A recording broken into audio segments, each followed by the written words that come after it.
여러분 안녕하십니까?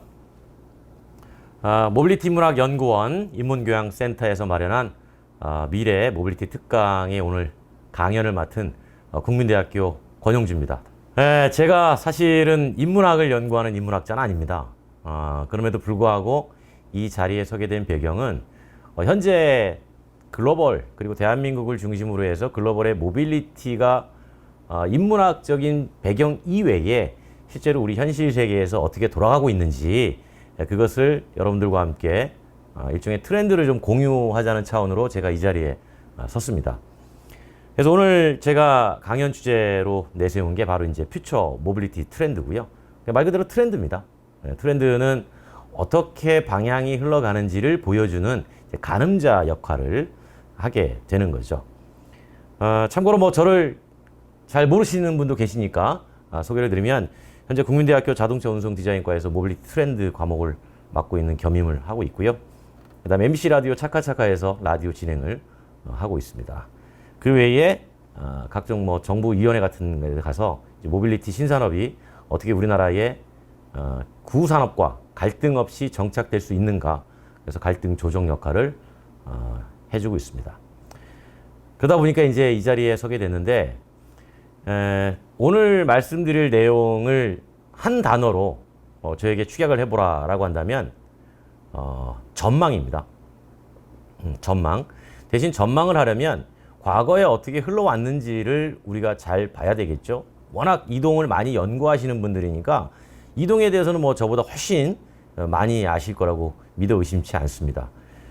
그런데 이제 이동이라는 게 우리가 동력이 인력에서 동물의 힘, 그리고 기계의 힘으로 바뀐 이후로 많은 변천사가 있고 변화가 있었지 않습니까? 그런 걸 좀 알고 앞으로 어떻게 바뀌는지가 예측이 되겠죠. 그래서 첫 번째로는 영상을 같이 한번 보고 얘기를 나눌 건데요. 이 영상은 사실은 이동수단의 변화라기보다는 동력의 변화를 중심으로 현재의 상황까지를 역사적으로 좀 보여주는 영상입니다. 한번 보겠습니다. Mobility has always been a dream of human beings, and a necessity too. We kept moving either for hunting or for running away. It has inspired inventions such as bridges or motorways, but also dead-end streets. Let's have a look at the shortest history of mobility. After many transformations, eventually we were able to walk.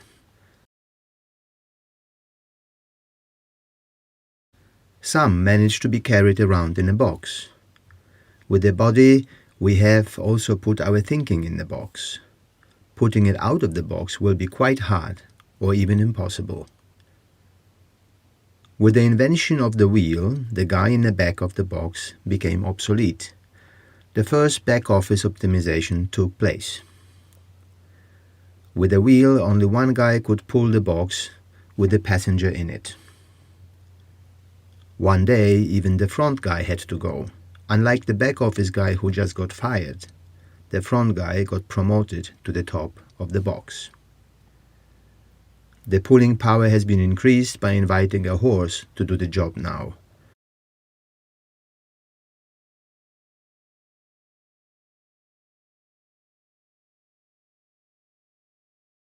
Optimizing took place.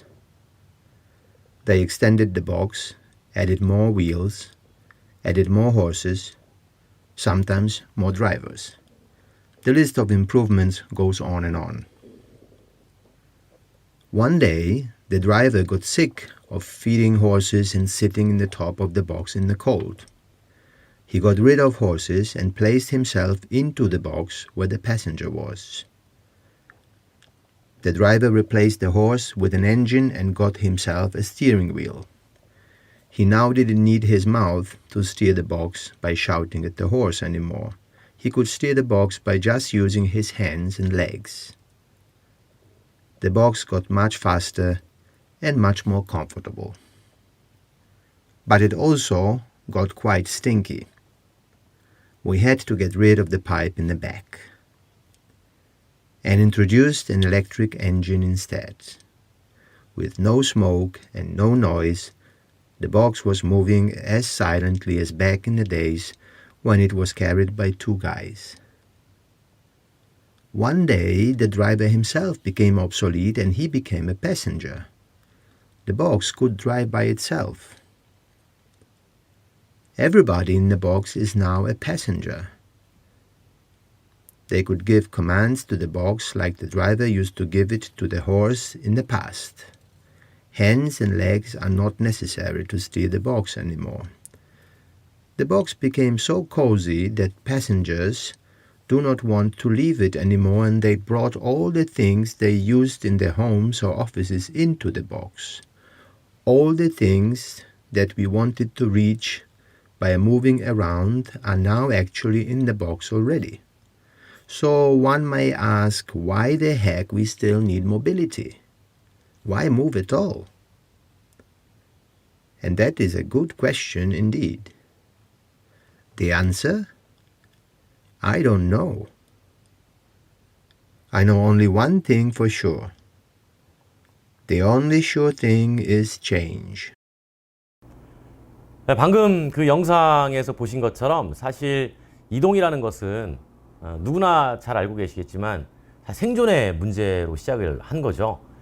인간이 어떻게 하면 옆집에 있는 사람보다 더 빨리 가서 앞에 있는 사냥감을 차지할 확률을 높일 수 있게 되잖아요. 그러다 보니까 인류는 지금까지 사람의 힘보다 더 빠른 것, 그 다음에 동물보다 더 빠른 것, 동물보다 힘이 더 큰 것, 빠르고 힘센 동력을 늘 찾아왔었고, 그게 이제 현대사회에서 엔진이라는 동력을 쓰게 된 거죠. 그 엔진인 동력 발생 장치지만 이제 기름을 써가지고 엔진을 만들다 보니까 화석 연료에 의한 탄소 배출이 환경적인 문제로 대두가 됐고, 이 상황에서 이제 환경 문제에서 벗어나기 위해서 쉽게 보면 전동화를 합시다 라는 컨센서스가 만들어져서 전동화를 시작하게 된 거죠. 근데 전동화를 하면서 동시에 나오는 것이 바로 그겁니다. 인간이 운전하지 않을 수는 없을까? 그러니까 인간이 이동할 때 말 그대로 단 1%의 노동력도 쓰지 않고 이동할 수는 없을까? 누군가의 노동력에 의해서 이동하는 것조차 없애면 안 될까?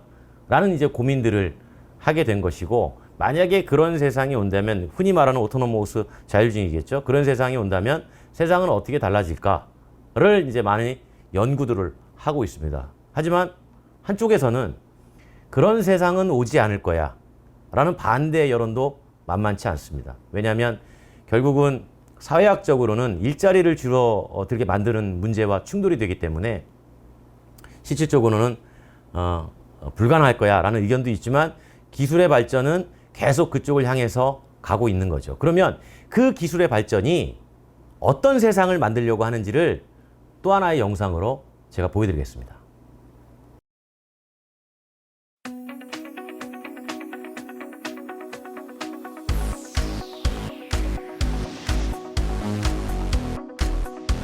It's time to go. Let's see how I'm getting home tonight. Mobility managers use advanced analytics to combine Ben's trip history, current circumstances, data from millions of other commuters, and information from different modes of travel across the city to provide a set of tailored, seamless options. Payment providers allow Ben to pay by the mile. Insurance companies deliver customized per-trip insurance that accounts for Ben's particular route and mode of transit. I need groceries. I can pick them up at the station and then take a pod home. But I can still get some exercise by biking to the train. City planners work with the private sector to operate and maintain critical infrastructure, from bike racks to train platforms. Physical assets are increasingly smart and connected, allowing constant real-time monitoring. Perfect timing. And I don't even need to take my phone out of my pocket to board. Digital infrastructure suppliers provide ubiquitous, high-speed connectivity for a smooth and secure online experience. Milk, eggs, bread, ice cream? Yeah, why not?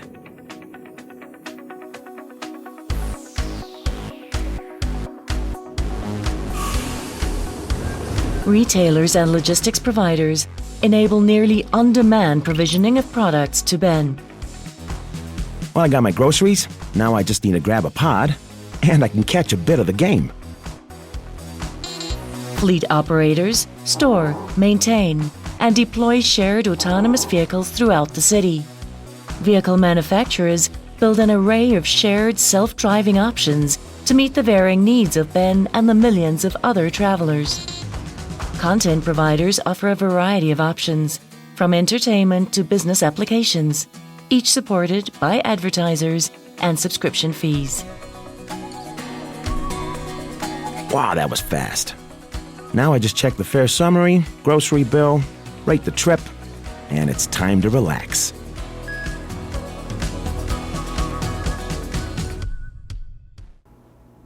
네, 지금 두 번째 영상을 보셨는데 앞서 보신 첫 번째하고는 완전히 차원이 다릅니다.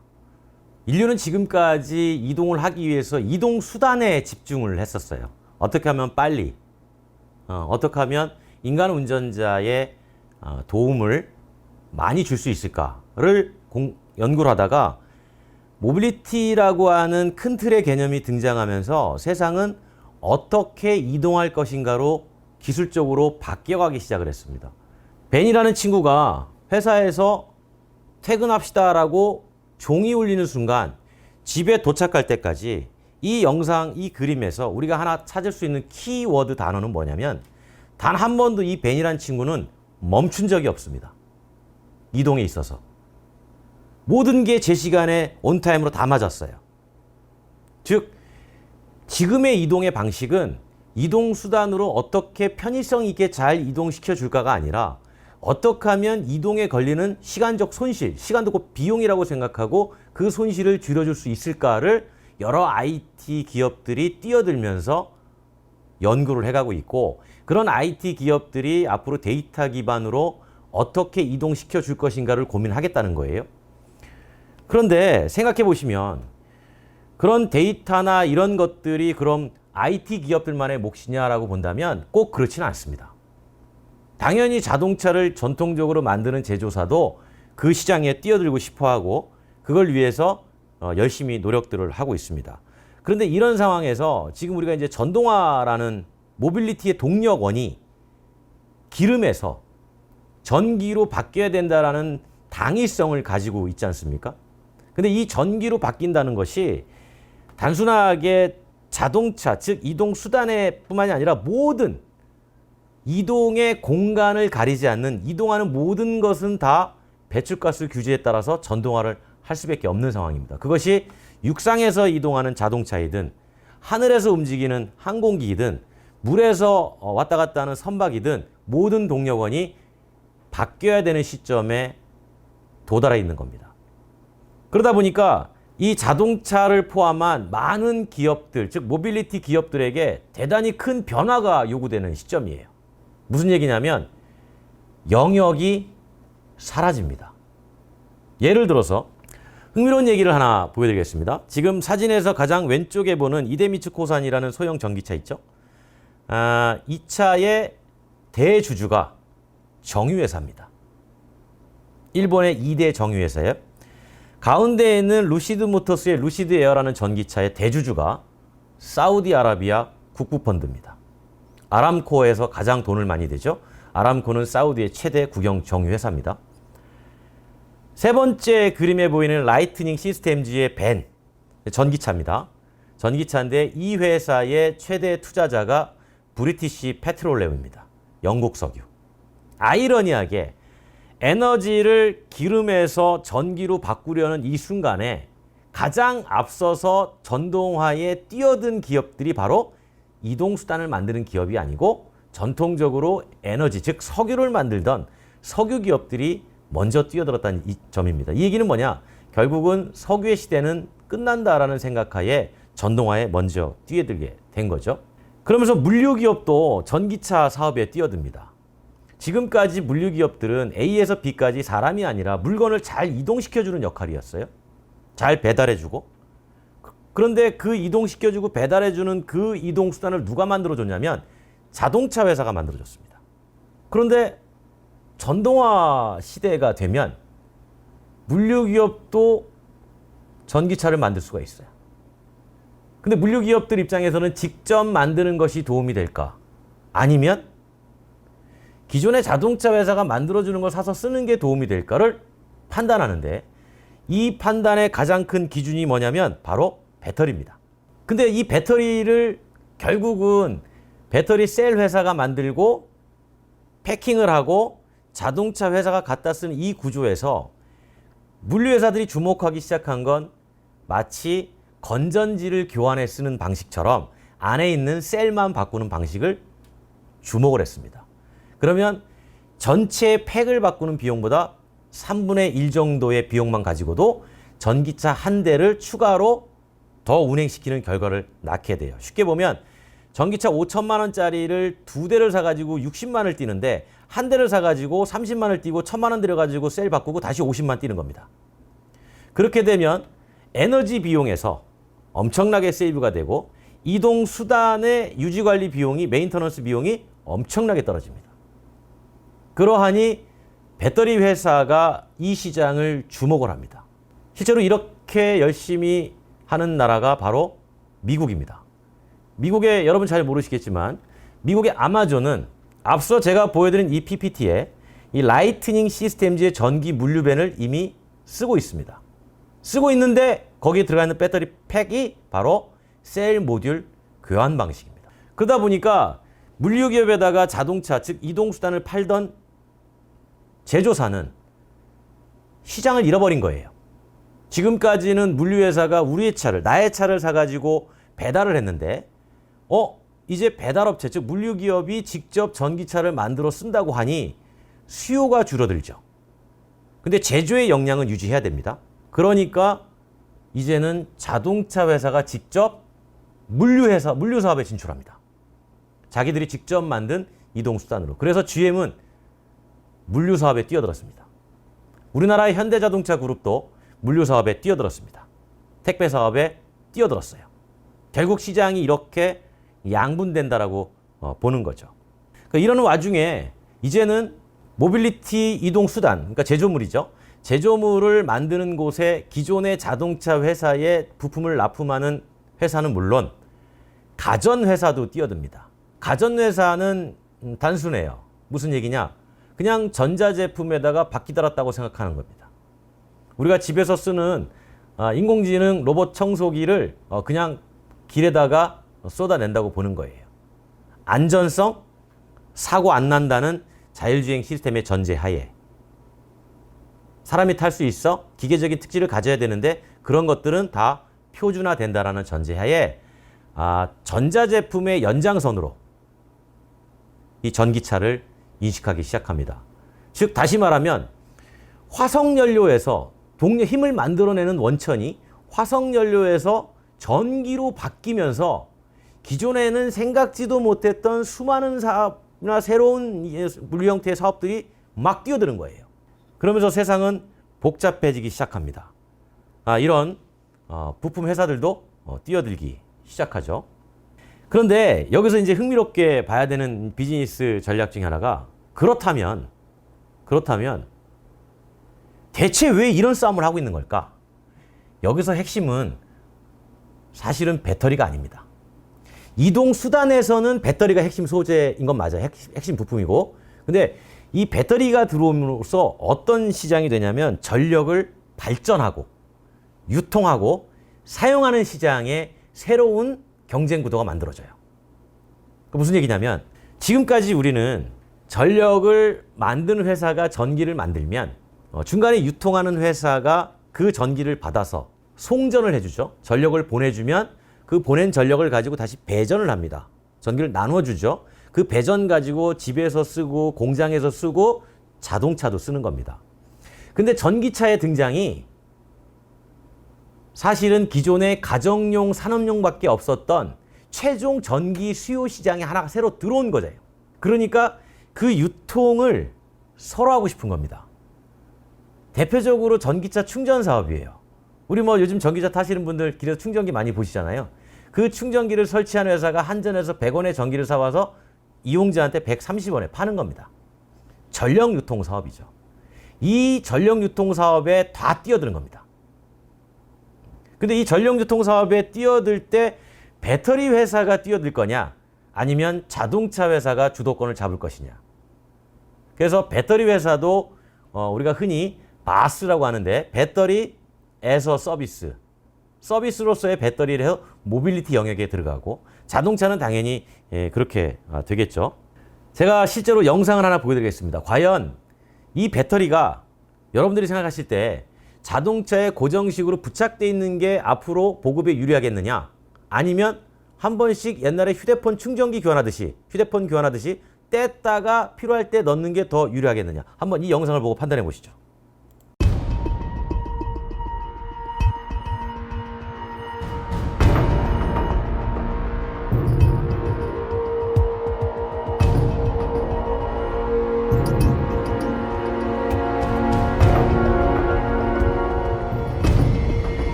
지금 보신 영상에서 차가 들어가서 나갈 때까지 걸리는 시간이 얼마나 될 것 같습니까? 영상만 보면 긴 것 같죠? 2분 30초 걸립니다. 2분 30초 만에 배터리가 교체가 돼서 그냥 나가는 거예요. 이제 이런 경우는 지금 중국에서 열심히 하고 있는 방식인데, 중국은 이렇게 배터리가 교체식으로 가야 전기차 보급이 활성화된다라고 생각을 하는 겁니다. 그랬을 때 전체적으로 모빌리티라는 큰 틀에서 보면, 인문학적으로 보면 대단히 넓은 개념이지만, 그 모빌리티에서 이동 수단 쪽으로 들어와서 그 협의의 개념으로 보면, 이동 수단에서도 앞으로 전기차가 많이 보급되는 나라가 지배할 거고, 그러면 많이 보급을 해야 되는데, 그 보급을 위해선 케이블을 꽂아가지고 충전하는 것보다 교체식이 훨씬 더 편하다, 이렇게 판단해서 지금 열심히 이제 보급을 하고 있습니다. 그러다 보니까 여러분들의 인문학적인 모빌리티를 생각하지 마시고, 제가 말씀드리는 그냥 모빌리티 큰 틀의 자동차라고 보시면 이제 새롭게 살아남아야 돼요, 기업들이. 그런데 지금까지는 기후변화 위기에 배출가스 규제를 충족시키기 위해서 기존의 내연기관차에서 엔진과 변속기를 드러내고 그 자리에다가 배터리하고 모터를 넣었단 말이에요. 그러니까 원래 이 태생 자체가 내연자동차용으로 만들어낸 거를 전기차로 개조한 거여서 활용성이 떨어집니다. 근데 이제는 그런 거 안 하겠다는 거예요. 안 하고 아예 전기 자동차용으로 별도로 뼈대, 즉 플랫폼을 만들어서 새롭게 완전히 전동화된, 이제 전기차로서의 기능마저 갖춘 그런 자동차를 최근에 이제 쏟아내기 시작합니다. 대표적으로 뭐 국내 아이오닉 5, 뭐 EV6 이런 차들이 이렇게 새롭게 만든 뼈대로 이제 나오게 되는 겁니다. 그런데 그런 뼈대도 이제 안 된다. 모빌리티라는 확장성의 개념에서 보면 자동차는 단순히 A에서 B까지 이동하는 이동 수단이 아니라 A에서 B까지 이동할 때 사람이 탑승해 있으면 이동은 바퀴가 하는 거지 사람은 그 안에 머물러 있는 곳이다. 그렇다면 이 머물러 있는 곳은 스페이스다. 사람이 머무는 공간이다. 라는 개념으로 확장이 됩니다. 그러려면 그 공간을 수시로 바꿔줄 수 있는 기술이 필요해요. 다시 말하면 위에 있는 공간만 마치 렌탈 하듯이 얼마든지 바꾸려면 밑에가 고정되어 있어야 됩니다. 바로 이렇게 말이죠.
방금 보신 것처럼 그 영상은 아무것도 없어요.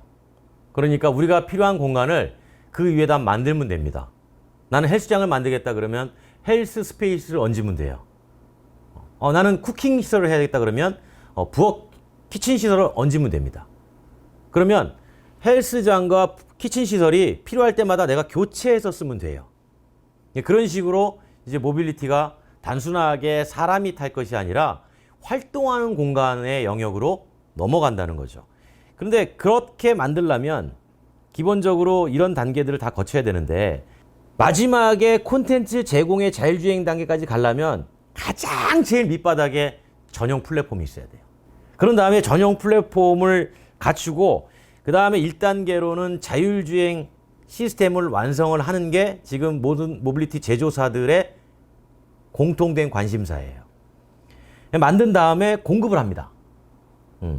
그 다음에 뭘 하려고 그러냐면 제조업이라는 숙명을 벗어날 수가 없으니 제조의 역량을 최대한 오래 지속하기 위해서 누가 신생기업이 나타나면 내가 자동차 만들어줄게. 그러니까 제조물을 지금까지는 직접 만들었는데 이제 제조물을 만들어주는 그런 사업까지 노리고 있는 거예요. 대신 그 제조물을 만들 때 바로 1단계에 있는 그 회사의 지능, 즉 자율주행 시스템을 넣으려고 그러는 겁니다.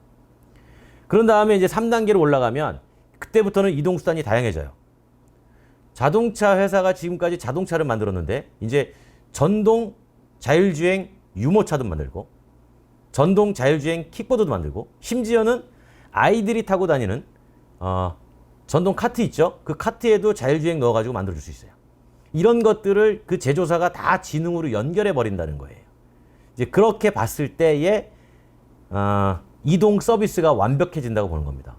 그러니까 아까 그 두 번째 영상에서 벤이라는 친구가 집에 가자라고 했을 때부터 그 벤이라는 친구가 유일하게 자신의 신체를 쓴 건 두 다리밖에 없습니다. 엘리베이터를 타고 내려왔죠. 이게 모빌리티죠. 내려서 자전거를 탔어요. 그 다음에 서브 트레인을 가서 바로 트레인을 탔습니다. 내려와서 자율주행을 탔어요. 결국 어떻게 하면 이 사람이 A에서 B까지 이동할 때 끊김없이 잘 이동시켜 주는가가 바로 이동 서비스예요. 그 이동 서비스에 필요한 이동 수단들을 하나씩 만들어서 넣는 겁니다. 이제 그렇게 돼서 정말 이동하는 중에 아무것도 할 일이 없어지면 그때부터 이제 미디어 콘텐츠, 즉 이 사람이 즐길 수 있는 콘텐츠를 만들어서 가는 거죠. 지금은 각자 따로 하고 있죠. 예를 들면 넷플릭스 같은 경우는 집에서 지금 홈 서비스 하지만 결국은 휴대폰에 서비스하는 것처럼 이제 자동차에서도 하겠다는 거예요. 이제 그런 것들은 일단 운전대에서 손을 떼야만 가능한 영역인데 이제 앞으로 그렇게 기술은 발전하겠다라는 거죠. 그래서 제일 서두에 말씀드린 것처럼 이 모빌리티 기업이 제조물을 가지고 모빌리티 사업을 하는 기업, 그 다음에 제조물은 없지만 이미 시중에 깔려 있는 여러 가지 이동 수단을 플랫폼을 가지고 연결해 가지고 무언가 사업을 하고자 하는 IT 기업, 그 다음에 이 이동 수단을 만들지도 않고 플랫폼도 없지만 어떻게 하면 연결을 잘 시켜줄까를 고민하는 서비스 매니지 기업, 이 세 곳이 모두가 꿈꾸는 게 뭐냐면 바로 모빌리티에서 서비스, 바로 이 마스 사업입니다. 근데 이 마스는 공간을 가리지 않아요. 비행기에서 내려서 바로 이동하고 기차에서 내려서 끊임없이 바로 이동하는 거예요. 그래서 제가 항상 하는 얘기 중에 이런 게 있습니다. 이동의 3요소는 이동 수단, 이동의 주체, 그리고 이동 경로다. 이 세 가지가 완벽하게 맞아떨어지면 바로 마스가 완성이 되는 겁니다. 그래서 제조물을 가진 회사, IT 기업, 서비스 회사, 지금 다들 IT 기업은 제조물을 만들까 고민 중이고, 제조물을 만드는 기업은 IT 서비스를 해야 되나 이걸 고민 중이고, 또 다른 쪽에서는 마스까지 해서 연결을 하려고 하는 그런 움직임이 보이는 거죠. 그런 측면에서 하늘, 물 위, 육상, 공간을 가리지 않고 다 이동을 시켜주겠다는 겁니다. 그래서 각 이동 수단, 공간에 맞는 이동 수단들의 특질들이 있어요. 왼쪽에 보시면 캡슐이 보이죠. 가운데가 보면 그라운드 모듈이 보입니다. 가장 오른쪽에 에어 모듈이 보여요. 그냥 느낌 오실 겁니다. 육상의 그라운드 모듈은 앞서 보신 것처럼 스케이트보드 플랫폼에 이 위에 필요한 공간을 얹어버리면 돼요. 지금 그렇게 가고 있고, 그럼 왼쪽에가 바로 캡슐이죠. 이 캡슐을 그라운드 모듈에다 얹을 수도 있고 에어 모듈에도 얹을 수 있습니다. 공간이니까. 그러니까 우리가 지금 생각하는 거는 과거에는 자동차는 자동차 공간, 자동차만에 이렇게 특화된 그런 공간, 그다음에 비행기는 비행기만에 특화된 공간이라고 생각을 했는데, 새로운 이동 수단들이 등장하면서 이제 동력을 실제로 싣고 이동하는 하체와 그 위에 사람이 실려가는 공간이 이제 자유자재로 바뀌고 호환되는 시대로 넘어간다는 거죠. 그래서 이런 특질들을 가진 제품들은 단일 플랫폼으로 가요. 그러니까 하나의 플랫폼으로 여러 개를 쓰는 거죠. 그래서 하늘, 육상, 바다를 연결하는 입체 모빌리티를 만들어내고자 하는 목표들을 지금 가지고 미래를 대비하고 있는 겁니다. 이런 그라운드 모듈이 있으면 아주 쉬워요. 다양하게 이동이 필요한 목적성을 맞춰줄 수 있습니다. 예를 들어서 나는 가면서 이동하면서 그냥 책만 좀 보고 싶어. 그러면 도서관 모듈을 얹어주면 돼요.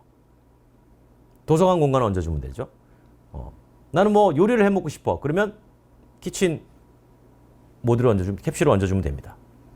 그리고 나는 가면서 옷 장사를 할 거야. 그러면 상점 캡슐을 얹어주면 됩니다. 그러니까 이 캡슐이 엄청나게 이제 다양해지는 거죠. 그러니까 이 캡슐은 여기 설명 있는 것처럼 자체 추진력이 하나도 없어요. 이 안에는. 근데 이 캡슐이 추진력을 가지고 있는 그라운드 모듈이나 에어 모듈하고 연결이 되면 거기서부터 동력을 받아가지고 이 캡슐 안에서는 여러 가지 기능들이 이제 활성화되는 거죠. 공유되는 공간이지만 상당히 개인적인 공간이죠. 왜냐하면 혼자 이용하지 않을 테니까. 그래서 사실은 그런 얘기 많이 합니다. 자율주행에 있어가지고 공유와 소유의 개념, 이것은 상당히 중요한 키팩터가 될 수 있다라고 얘기들을 많이 하는 거죠. 에어 모듈도 마찬가지죠. 그래서 모빌리티 서비스 차는 기존의 개념으로 만들지 않아요. 이건 서비스 개념에서 보면. 기존에는 이런 거였죠. 전통적인 내연기관 자동차에서는 출력이 얼마야? 토크가 얼마야? 야, 그거 앞바퀴로 굴러가니? 뒷바퀴로 굴러가니? 그 네 바퀴는 다 굴러가니? 연비 얼마야? 이런 게 대단히 중요했는데 이제는 안 그래요. 앞으로 등장하는 이런 공유와 소유가 혼재된 이 모빌리티 서비스 차량들은 가장 중요한 게 이용성이 얼마나 뛰어나냐. 그 다음에 외부의 데이터와 끝없이 주고받는 통신 시설을 이용하기 때문에 해킹에 잘 견디냐. 보안성. 그리고 얼마나 고객 중심으로 신뢰가 설계되어 있느냐. 이런 것들이 상당히 중요해지는 개발 인자로 작용을 하게 됩니다. 그러니까 제가 이 점에서 모빌리티 인문학 연구하시는 분들한테 드리고 싶은 말씀은 결국은 모빌리티 서비스에서 가장 중요한 것은 바로 공간이고 이 공간에서 인간이 가져가야 되는 심리적인 요소들이 무엇인가. 이런 것들은 아직 연구가 잘 이루어지지 않는 분야이기도 합니다. 그래서 이런 부분들이 실제로 제품을 만드는 공학자들과 접목이 된다면 상당히 엄청난 시너지와 좋은 결과물을 만들어낼 수 있다고 저는 믿어 의심치 않아요. 왜냐하면 우리가 지금 보면 거주 형태도 집에서 인테리어 많이 바꾸고 하는 것도 다 사람의 마음이잖아요. 복잡한 마음 때문에 가구 배치를 한번 바꾼다든가 그런 것도 인간의 마음에서 비롯되는 거 아닙니까? 그런 것들이 이제는 좀 더 고차원적으로 필요한 시대가 됐다. 왜냐하면 기존의 내연기관차는 인간이 운전을 하니까 운전하면서 어떻게 하면 운전할 때에 사람의 완벽하지 못한 인식 기능을 보완시켜 줄까라는 보완제로서의 편의적인 기술이었지만 이제 운전하지 않는다라고 한다면 공간에 머무는 사람에게 심리적으로 안정감을 주는 게 대단히 중요합니다. 그래서 흥미로운 얘기인데요. 독일의 폭스바겐을 가면 무슨 시험을 하냐면 자율주행에서 이 가운데 사진 이렇게 생겼습니다. 차가 이렇게 생겼는데 이런 시험을 해요. 운전자가 없으니까 탑승자가 노인이 될 수도 있고 젊은 사람이 될 수도 있고 여성이 될 수도 있고 아이가 될 수도 있고 불특정 다수가 타죠. 그러면 그런 사람들이 3명, 4명이 탔을 때 과연 정지 상태에서 시속 100km까지 도달하는 시간을 얼마를 줘야 될 건가? 지금까지는 인간 운전자가 있었단 말이에요. 대중교통에서도 다 사람 운전자의 영역이 있으니까 버스 운전기사가 뒤에 사람이 앉았는지 안 앉았는지 안전까지 다 확인해서 뭐 천천히 갈 수도 있고 빨리 갈 수도 있고 이렇게 결정을 하는데 이제 그 결정을 로봇이 하게 되잖아요. 그러면 탑승자의 개별적인 상황들을 로봇이 다 인식할 수 있겠는가? 쉽지 않을 거다. 그렇다면 그 평균값을 찾아내는 거예요. 정지 상태에서 시속 100km까지 이동하는데 과연 5.4초를 줘야 되는 건지 시속 60km까지는 빨리 가속을 할까 아니면 천천히 가속을 해야 되나 그 이상은 더 얼마나 해야 되지? 이건 왜 하냐면 그 탑승자들이 느끼는 심리적으로 가장 안정감 있는 속도 영역대가 무엇일까를 찾아내는 겁니다. 지금까지 이동수단은 제가 말씀드렸잖아요. 이 이동수단을 소유하고자 또는 사려고 하는 사람들의 특성을 반영해서 이런 사람들은 이러이러한 라이프 스타일을 가지고 있어. 그러니까 이렇게 성능을 주면 돼 라고 결정을 했지만 모빌리티 서비스로 오면 그런 결정은 무의미해진다는 거죠. 불특정 다수가 이용하기 때문에. 그래서 그런 점도 염두에 두고 개발이 이루어지고 있다라는 점에서 사실은 모빌리티 인문학이 대단히 중요한 역할을 한다고 저는 이제 보고 있는 겁니다. 이 그림에서 보시면 이게 흥미로운 그림이에요. 여기 보시면 사람들이 있고 자전거를 배달하는 자율주행 물류차가 있고 그냥 단순하게 내가 잠깐 빌려서 탈 수 있는 자율주행 차도 있고 저 오른쪽에 보시면 하이퍼루프도 있고 하늘로 보면 드론이 날아다닙니다. 이게 바로 지금 모든 모빌리티 기업이 꿈꾸는 마지막 월드입니다. 여기서 인간의 이동을 빼고는 모빌리티 기업을 꿈꾸는 회사가 이동 수단과 이 이동하는 모든 과정을 다 해결하겠다. 라는 게 이제 이 주도권 싸움의 시작이에요. 그런데 제가 이제 항상 강의하면서 많은 질문을 받는 것 중에 하나가 이제 바로 이겁니다. 분명히 제조물을 만드는 회사는 그렇게 갈 거는 당연시 되는데 그리고 전동화에서 여러 가지 영역도 허물어지면서 할 것 같은데 야 이게 모빌리티 플랫폼을 서비스 플랫폼을 가지고 시장에 뛰어든 IT 기업들은 어떻게 될 것인가? 역으로 질문을 던져요. 우버라는 회사는 우버라는 기업은 자동차를 만들까요? 안 만들까요? 그렇다면 구글은 자동차를 만들까요? 안 만들까요? 구글은 웨이모 프로젝트를 하고 있잖아요. 이런 질문을 역으로 던집니다. 물론 뭐 저도 제 생각이고 제 예측이긴 합니다만 구글은 자동차 안 만듭니다. 하지만 우버는 만들어요. 여기서 많은 분들이 이제 생각을 조금 벗어나야 돼요. 자동차를 지금까지 현대자동차나 기아자동차 같은 이런 큰 회사들이 자동차를 만든다고 생각하면 안 돼요. 제가 아까 그랬죠. 기존의 자동차 회사가 누군가의 자동차를 만들어준다고.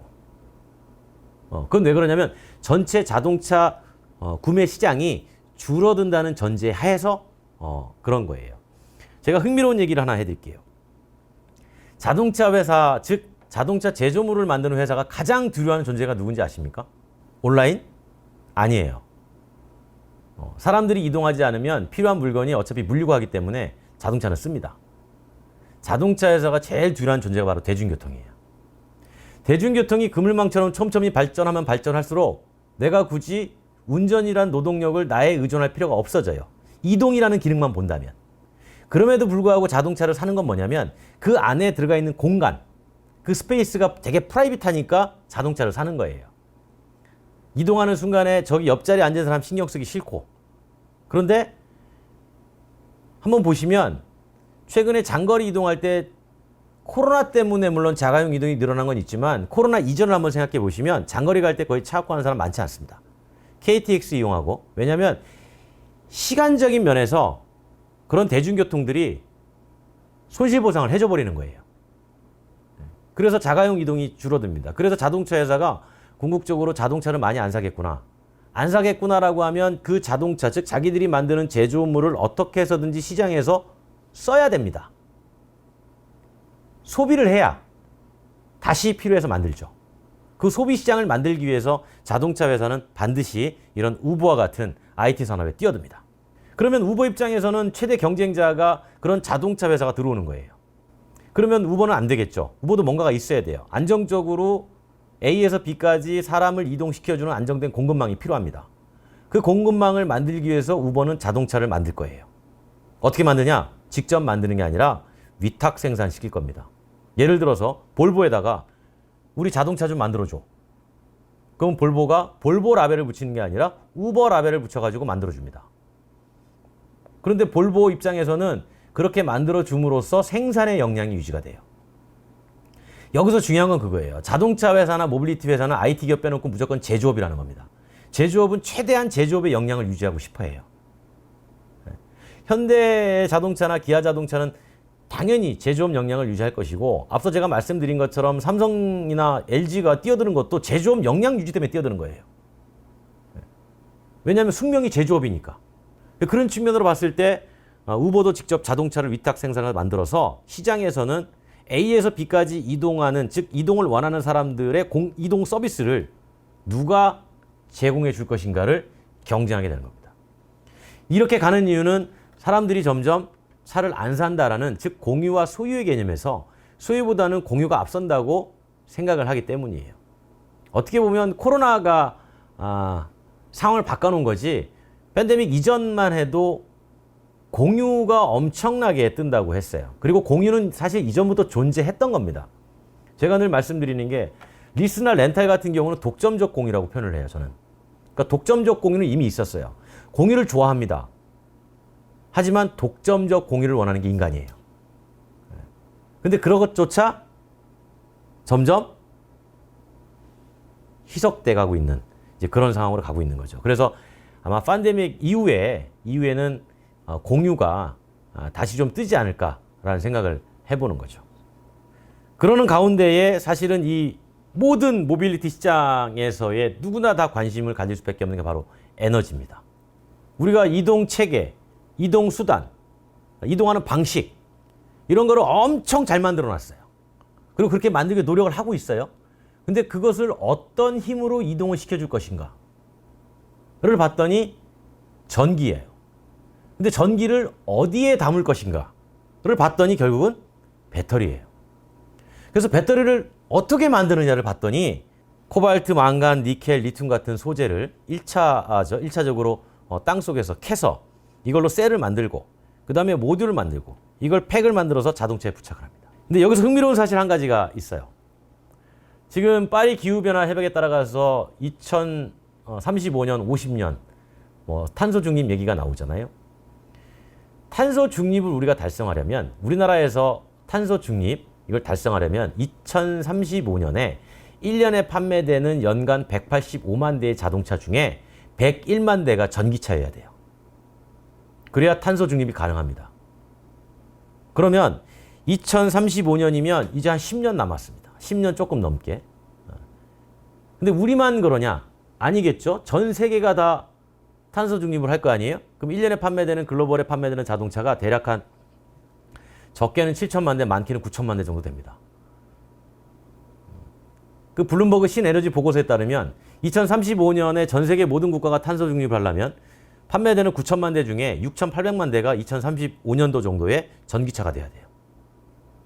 그러면 상상을 한번 해보세요. 6,500만 대라는 물량은 어마어마한 겁니다.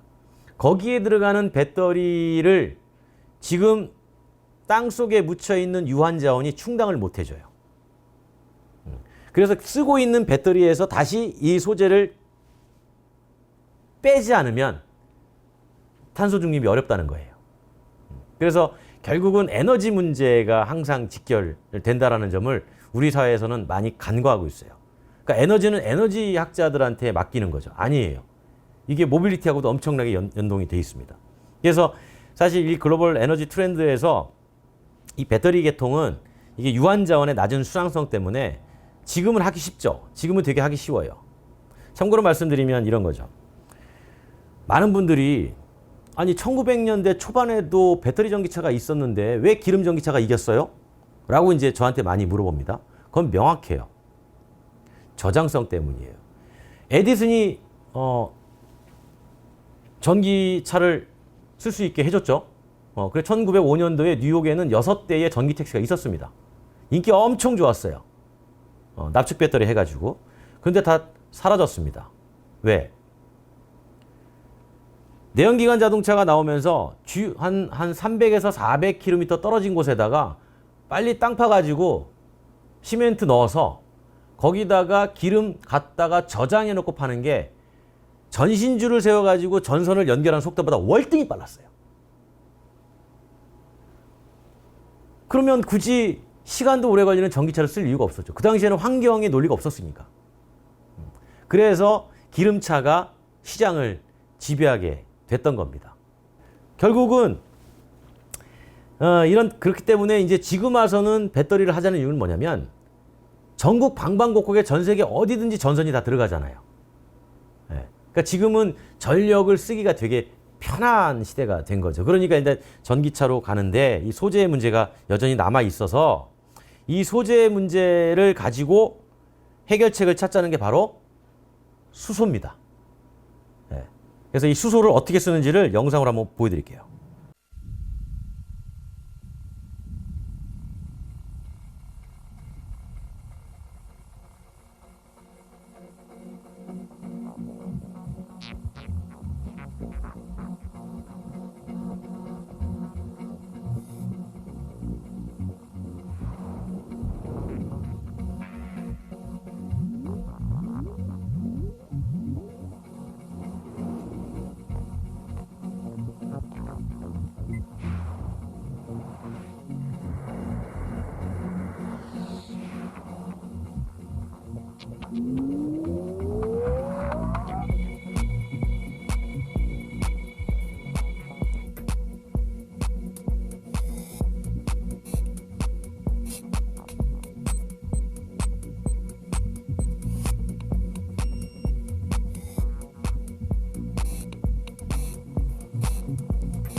지금 보신 영상이 바로 수소를 가지고 얘기를 하는 겁니다. 태양광으로 만든 전기로 물을 분해해서 한쪽에 수소를 가지고 차에다가 저장해 놓고 그 수소가 다시 전기를 만든 거를 사무실에서 갖다 끌어다 쓰고 다시 자동차에도 수소로 발전해 가지고 쓰는 그런 그림인데, 이게 왜 이렇게 되냐면 결국 이제 우리가 이런 얘기 많이 하지 않습니까? 인간의 식량은 당연히 인간의 에너지원은 식량인데 산업의 식량이 결국은 에너지 아니겠습니까? 그 에너지를 가지고 주도권이 바뀌는 거예요. 그래서 사실 모빌리티의 권력 자체가 에너지 쪽으로 이동하는 것만큼은 사실이에요.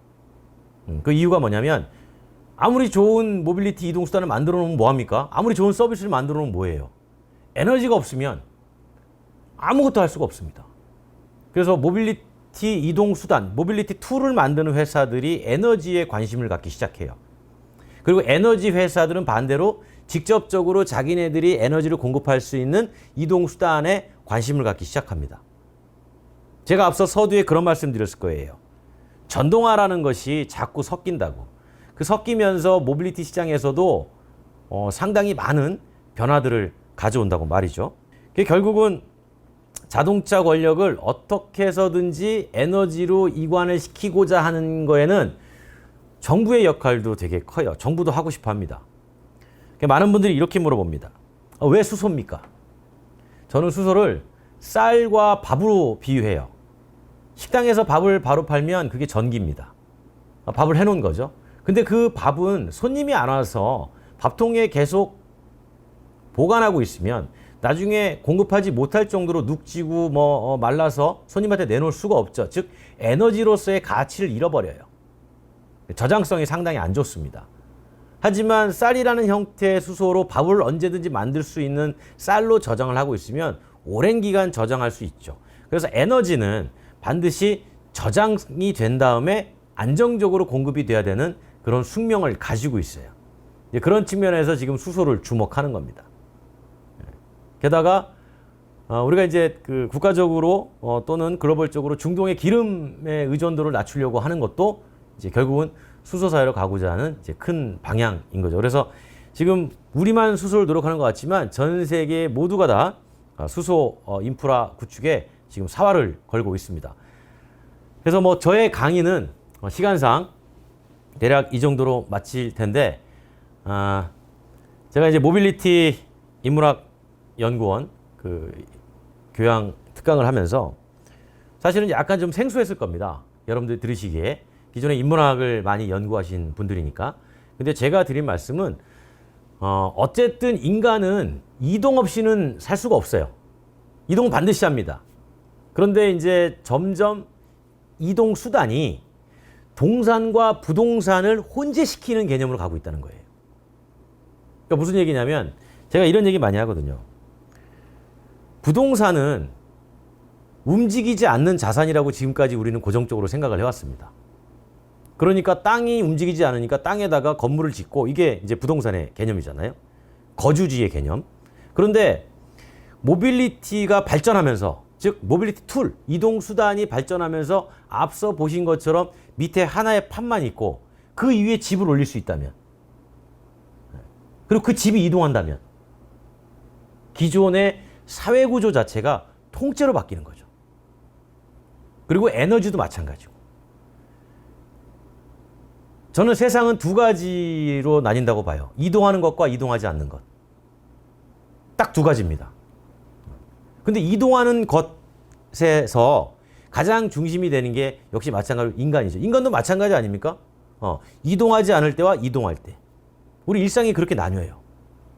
그러니까 이동하는 모든 순간을 어떻게 잘 이동시켜주고 어떤 이동 수단을 가지고 편의성을 만들어 줄 것인가를 지금까지는 이동 수단에만 집중을 해왔던 겁니다.